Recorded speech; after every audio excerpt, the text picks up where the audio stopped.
اور نخنال کے مقام پر حملہ کر دیا۔ اس وقت دشمن کا غرور عروج پر تھا، اس کے پاس اسلحے کی کوئی کمی نہیں تھی، جبکہ پاک فوج اس لحاظ سے کمزور تھی۔ لیکن یہاں ایک چیز اور تھی جس کی بنا پر وہ اپنے دشمن سے سبقت لے گئی۔ یہ وہ جذبہ تھا جو کبھی بدر کے میدان میں نظر آیا تھا تو کبھی خندق، خیبر، تبوک اور یرموک میں۔ اس جذبے کی بنیاد پر مسلمانوں نے کئی صدیوں تک دنیا پر حکومت کی۔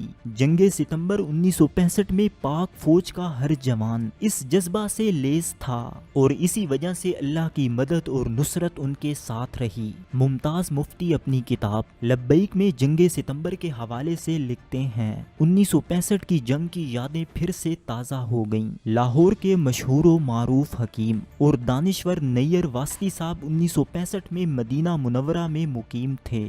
جب واپس پاکستان پہنچے تو انہوں نے ریڈیو پاکستان سے جنگ کے متعلق اپنے تاثرات بیان کیے۔ فرمایا، لاہور کی وہ خاتون جو 18 سال سے مدینہ منورہ میں مقیم ہے اور روضہ پاک کی جالی کے پاس بیٹھی رہتی ہے، اس نے بتایا کہ 6 ستمبر کو میں نے حضور اکرم صلی اللہ علیہ وآلہ وسلم کو اس قدر پریشان حال دیکھا جیسے پہلے کبھی نہ دیکھا تھا۔ ایک اور بزرگ نے فرمایا کہ جنگ بدر کے تمام شہید پاکستان پہنچ چکے ہیں تاکہ جہاد میں شامل ہو سکیں۔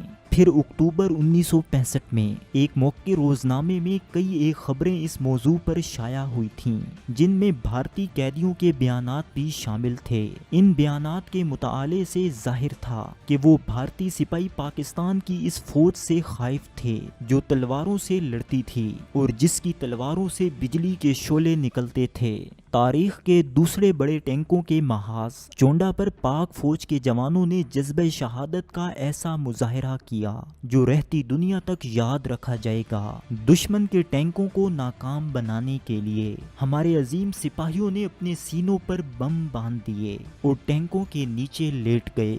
بھارتی ٹینکوں کے پرخچے اڑ گئے اور اس نقصان نے اس کو شدید خوف زدہ کر دیا۔ چونڈا کا ہی مقام آج بھی بھارتی ٹینکوں کے قبرستان کے نام سے یاد کیا جاتا ہے۔ جنگ ستمبر میں بھارت کا سب سے بڑا اور خطرناک حملہ سیالکوٹ کے محاذ پر ہوا تھا جس کا مقصد لاہور، گجرانوالہ شاہراہ کو کاٹنا تھا۔ یہ حملہ ہندوستان کے 4 ڈویژن فوج نے کیا جن میں ان کا 1 بختر بن ڈویژن بھی شامل تھا جو 300 سے زائد ٹینکوں سے لیس تھا۔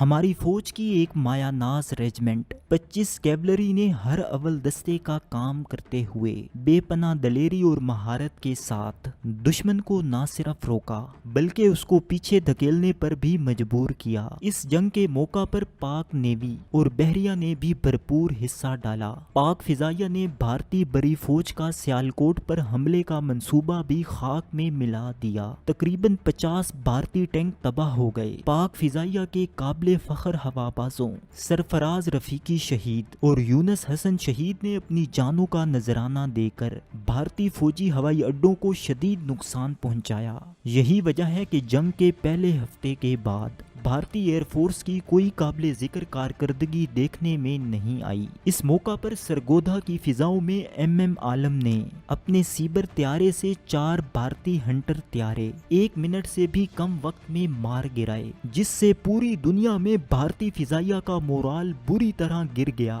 پاک بحریہ نے ریاست گجرات کے قریب بھارتی بحری اڈے دوراکا میں موجود ریڈار سسٹم کو پیش قدمی کرتے ہوئے تباہ کر دیا۔ اس کے علاوہ پاک نیوی کی آبدوز غازی نے بھارتی جنگی بحری جہاز ککری کو تباہ کر دیا۔ یہ سب بھارتی سمندر کی حدود میں ہوا۔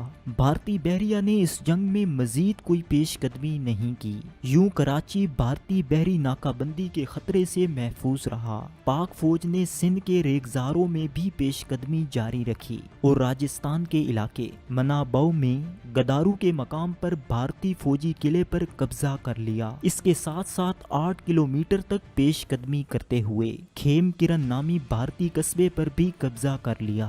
مجموعی طور پر اس جنگ میں پاک فوج نے 1600 مربع میل تک پھیلے بھارتی علاقے کو اپنے قبضے میں لیا جبکہ 446 مربع کلومیٹر کا علاقہ بھارت کے قبضے میں رہا۔ یہ جنگ 23 ستمبر کو ختم ہوئی جس میں بھارت نے توقع سے کہیں زیادہ زیادہ ناکامیاں سمیٹیں۔ لاہور پر قبضے کا خواب دیکھنے والا بھارتی وزیر اعظم لال بہادر شاستری پر بھارتی عوام کی جانب سے اس قدر شدید تنقید کی گئی کہ وہ اس پریشر کی تاب نہ لا سکا اور اس صدمے سے تاشقند میں ہی فوت ہو گیا۔ حقیقت یہ ہے کہ جنگ ستمبر کا فیصلہ بھارت کی بہت بڑی غلطی تھی جس میں اس کو شکست فاش ہوئی۔ کچھ عرصہ قبل بھارتی فوج میں اعلیٰ ترین عہدے سے ریٹائر ہونے والے ایئر مارشل بھارت کمار نے دی فرسٹ انڈو پاک وار کے نام سے ایک کتاب لکھی ہے جس میں انہوں نے 50 سال میں پہلی مرتبہ تسلیم کیا ہے 1965 کی جنگ میں پاکستان کے مقابلے میں بھارت کو زیادہ نقصان اٹھانا پڑا تھا،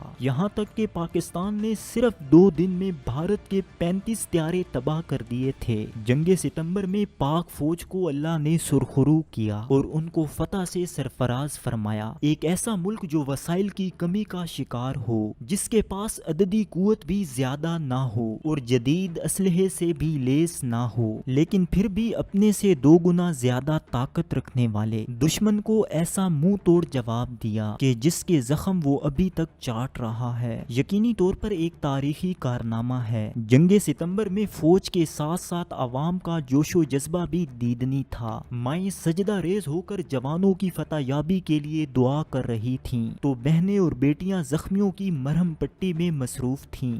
جوان ہسپتالوں میں لائنیں بنا کر اپنے زخمی فوجی بھائیوں کے خون کی عطیات پیش کر رہے تھے تو کچھ ایسے بھی تھے جو مورچوں تک پہنچ کر اپنی فوج کے دست و بازو بن رہے تھے۔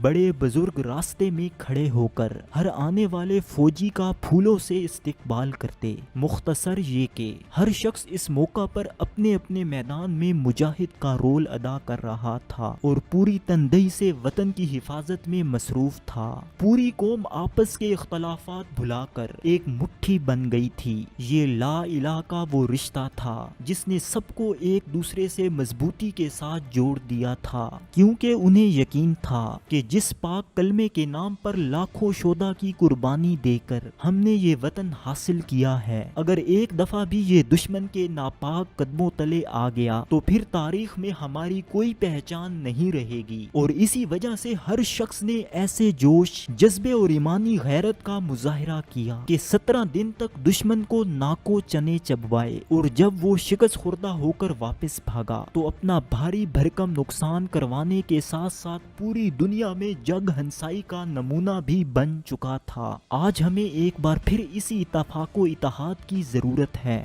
جس کے بل پر ہم نے 65 کی جنگ میں دشمن کو شکست دی تھی۔ آج ہمیں ایک بار پھر سے اپنے جذبہ حب الوطنی کو بیدار کرنے اور اس کو مزید تقویت دینے کی ضرورت ہے، کیونکہ آج زمانہ ترقی پا چکا ہے اور دشمن بھی مختلف شکلوں میں وطن عزیز کو نقصان پہنچانے کی کوشش کر رہا ہے، لیکن ہم نے ہر صورت میں ملک کی جغرافیائی سرحدوں کے ساتھ ساتھ اس کی نظریاتی سرحدوں کی بھی حفاظت کرنی ہے اور اس سبز ہلالی پرچم کی آن بان اور شان کو اسی طرح برقرار رکھنی ہے جس طرح جنگ ستمبر میں ہمارے شہداء اور غازیوں نے قائم رکھی تھی۔